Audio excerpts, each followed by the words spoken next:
kasalukuyang bumabiyahe na papunta ng Capas Tarlac ang kampo ni dating Mayor Alice Go. Para sa detalye, live si News 5 correspondent Ria Fernandez. Ria, nasaan na kayo ngayon at ano nga itong gagawin ni Go sa Capas Tarlac?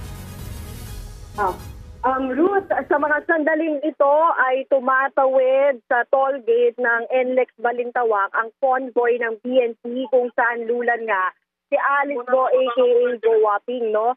Umabante lang muna ang ating News 5 crew para makuna ng maigi itong convoy ng PNP. Dadalhin ng mga pulis si Alice Go aka Go Waping sa Regional Trial Court Branch 109 sa Capas Tarlac.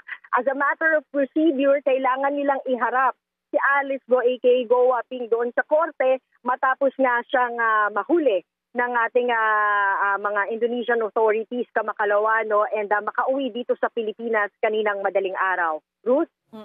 So Ria, nandiyan positive na nandiyan si si dating Mayor Alice Go kasi nga kailangan iharap muna siya sa korte, 'di ba, na naisilbi na yung warrant. Tama. Para lang sa background ng ating mga tagapakinig at nanonood, no, merong inilabas na arrest order ang Regional Trial Court Branch 109 ng Capas Tarlac laban kay Alice Go.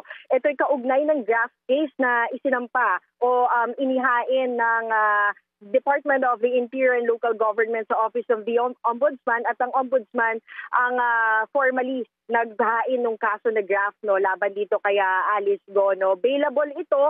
Actually, Ruth, kanina bago ang lahat ng ito, tinanong natin yung abogado ni Alice Go na si Attorney Stephen David kung ano bang plano nila, kung magpapiansa ba sila ngayong araw. Initially, ang plano nila is magpapahinga muna sa PNP Custodial Facility etong si Alice Go. Pero siyempre, ang ating mga pulis, meron silang sinusunod na procedure, kaya ang balita rin sa atin ng ating correspondent sa PNP Krame ay maaga kanina inihahanda na, no, ng mga pulis. Heavily armed etong convoy. Ngayon, umaandar na, no, Ruth, nakalagpas na sila doon sa toll gate ng NLEX Balintawak. Ongoing na tayo, nakasunod na tayo sa likod nila, no. Mga ilang sasakyan to, nasa poster si Alice Go aka Go Waping, na ang nasa unahan niya talaga mga heavily armed na pulis, tapos meron ding kumbaga mga hagad, no, mula sa PNP HPG. Ruth? Nakikita nga natin itong mga video nyo dyan sa mukhang sa may bahagi na ito ng NLEX, no, at yung binanggit mo, heavily armed. Pero kanina ba ay nagkaroon man lang kayo ng pagkakataon na makita itong si dating mayor, or nandun kasi siya sa loob ng PNP na sasakyan? Inaayos siya sa loob na mula sa PNP Custodial Facility. Ang nakasaksi niyan yung ating correspondent sa loob ng PNP Krame na si Brian Castillo, no. Sa mga sandaling ito, I believe dito sa poster na to siya isinakay. Medyo katabi namin siya ngayon, no. Nakabiyahe na kami, nakikita ko sa signage na yun, nasa bandang Paseo o Paso de Blas, Valenzuela City na kami, ang directional signage.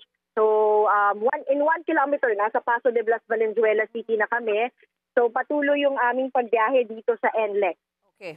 Mukhang ilang oras din kasi ang biyahe papunta sa Tarlac. Sige, ingat kayo dyan at susubaybayan namin yan. Maraming salamat, Ria Fernandez. Mga kapatid, Jess De Los Santos po, huwag magpahuli sa mga umaaksyong balita at napapanahong issue sa bansa. Para sa mas malawak na balitaan, mag-subscribe at mag-follow sa social media pages ng News 5.